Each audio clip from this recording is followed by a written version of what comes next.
There's an old story, I think it was told by Freud when it was originally written. It's about a Russian guy who's in a train and the only seat is next to an old Jewish man. And he sits down and the Jewish guy is muttering, "Oi, am I thirsty? Oi, am I thirsty?"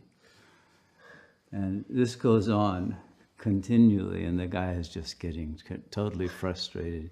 But there's no other seats in the train. He can't move, and this guy just keeps going, "Oi, am I thirsty?" So finally, at one of the stops, he gets up, he buys a bottle of water, and he gives it to the guy. The guy drinks it, doesn't thank him or anything.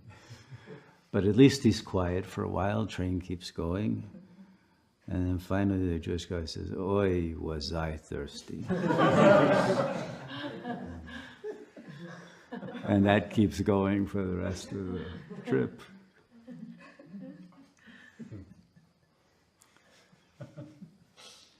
Well, what Freud discovered is that the ego itself is structured as a complaint.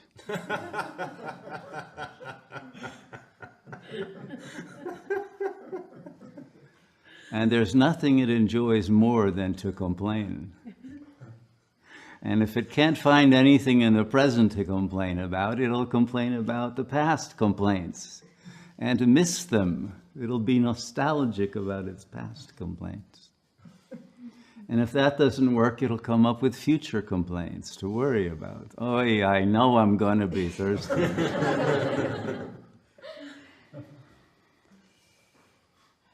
And this is what became labeled as hysteria. But it's basically the way most egos operate.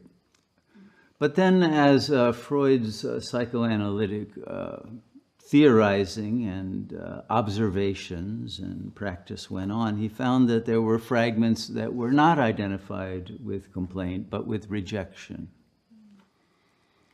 And so they rejected his way of getting beyond complaint. They were not interested in learning to stop complaining because they enjoyed their complaints too much. And so eventually they just started complaining about Freud. And he found out that psychoanalysis at best is just another symptom that will be used by the ego to justify its ongoing complaints. And one becomes recruited into playing the part of the object that causes the complaint, or that needs to be rejected, or whose law needs to be transgressed. And it is this structure of the ego to always remain in dissatisfaction and to write songs about it. Because when you think about it, that's really what most popular music is about. And it's a dissatisfaction that complains about whatever it is not getting, or whatever it is getting that isn't actually what it wanted or who it wanted. And why aren't you acting the way that I thought you would? And all of these frustrations that become turned into modes of behavior and of thought that get fossilized. And the ego cannot get beyond it because of its enjoyment of its complaint, which ultimately becomes a complaint about itself. Why can't I give up complaining? Oi, I complain all the time. And it can't get beyond that because its fear is that if it doesn't complain, it doesn't exist. I complain, therefore I am. This is the modern Cartesian formula to ensure that the ego remains in its discomfort zone.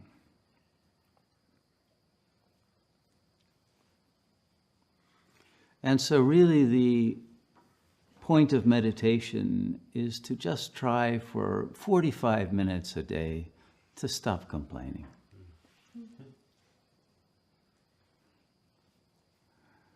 And what you discover, if you're actually willing to stop complaining, even for half that time, is that just by stopping your complaints, you're in bliss. That's all it took. It didn't take anything more than that, because when you stop complaining thoroughly, you don't exist. And there's no one left to suffer. There's no object to complain about and no subject to make the complaint. And no other to complain to.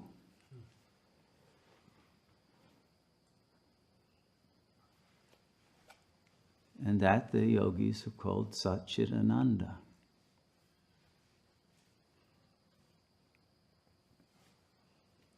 Now, what is discovered in that moment of silence, when there's no other to complain to, and there's no ego making the complaint, and there's no object of the complaint, is that the silent awareness, now minus complaint, and minus language, and minus duality, minus identification, is our natural state. This is the underlying reality always that is obscured by the complaining.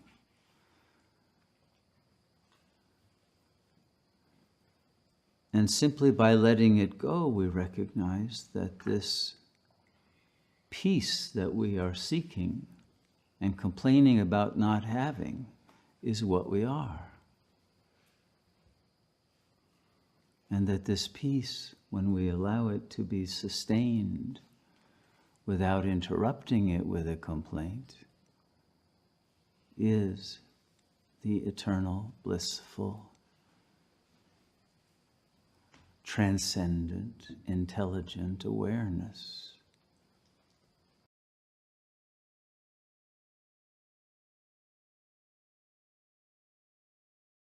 Campbell, one of the great mythologists of the 20th century, wrote this. He says, if you follow your bliss, you put yourself on a kind of track that has been there all the while, waiting for you, and the life that you ought to be living is the one you are living, wherever you are, if you are following your bliss. You are enjoying that refreshment, that life within you all the time. He didn't mean chasing a rainbow or traipsing off to some tropical island to enjoy the bliss. In fact, the dictionary says that bliss is extreme happiness, it's joy, but it also says it's spiritual joy. Spiritual joy being that feeling of oneness with God. And the only thing that ever prevents us from fully knowing, experience that one truth, is an illusion that we have. A human illusion that we are separate from God, that there's a separation. External pleasures, whatever they may be, only give us a kind of a glimpse of bliss or ecstatic joy, and I think most of you have learned that by now. Goethe, famous German playwright, wisely wrote, "To say I believe in God is fine, praiseworthy thing to say, but to acknowledge God, wherever and however God manifests itself, that in truth is heavenly bliss on earth." This fellow named Barry Davenport wrote something called Steps on the Path to Spiritual Bliss. There are ways you and I can tell when we're not living in bliss. Here's some of them. When I constantly experience problems and crises and disruptions in my life. If I can't relax and fully enjoy life. When I sense a preoccupation and busyness, always having to do something. when there is a disconnection from healthy energy, nature, and love. And if I am always afraid about things, about life, and I worry a lot about the future, or when I feel alone, unloved, disconnected from others, or if I frequently have a need to satisfy my ego through power, material wealth, control, or when I'm out of touch with my real self in creating a false persona. Now look, I know we all experience disconnects from time to time. It's almost impossible in the society today that we live in with wealth and power and materialism not to. But it's how long, how deeply I let those things disrupt my spiritual bliss. It's entirely up to me.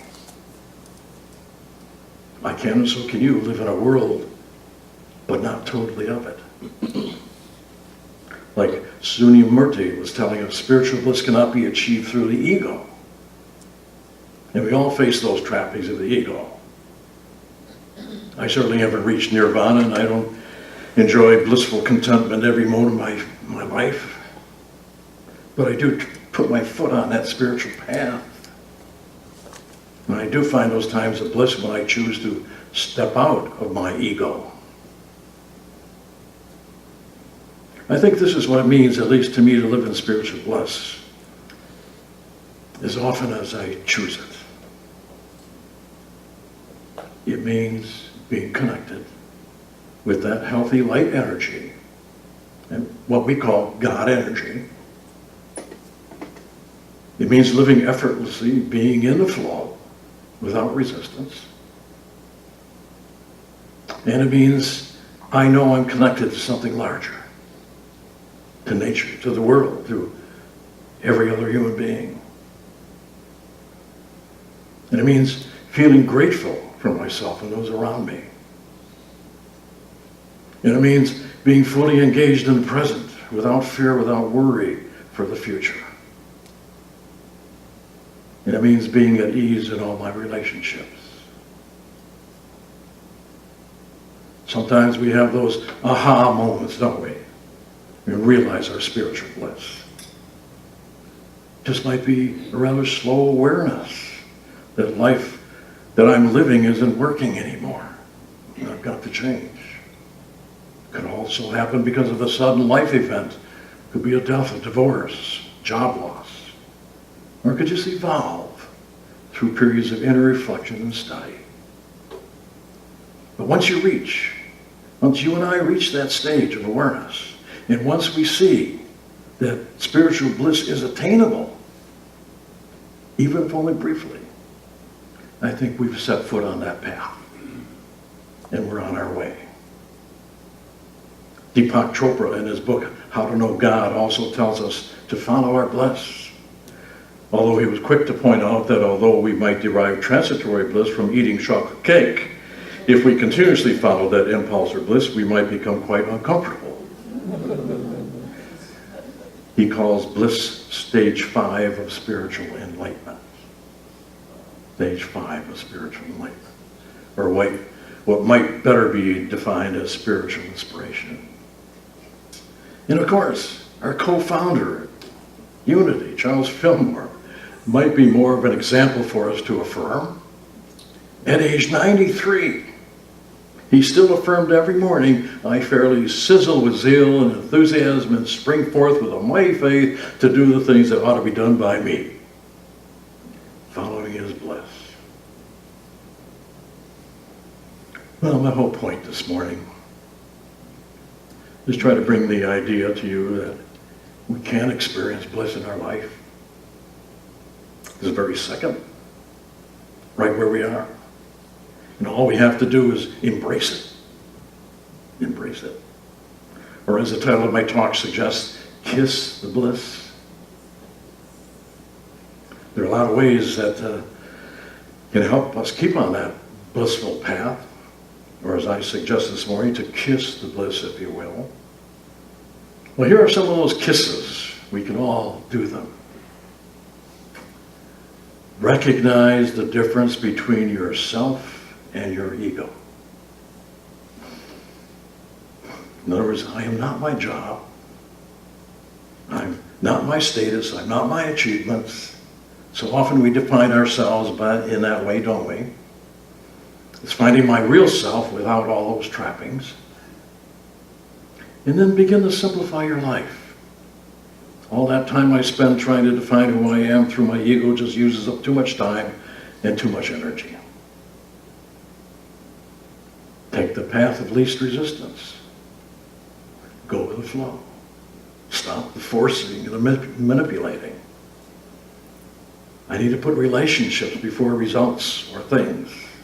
Even treat the most difficult people in my life with love and kindness. Respond rather than react. Don't lie to myself or to others. You need to step back and allow myself the time and space to respond from my soul rather than react from my ego. Then you do fully embrace the truth. Not lie to myself or others, see things as they are, not as I wish they were. And then don't rush through life.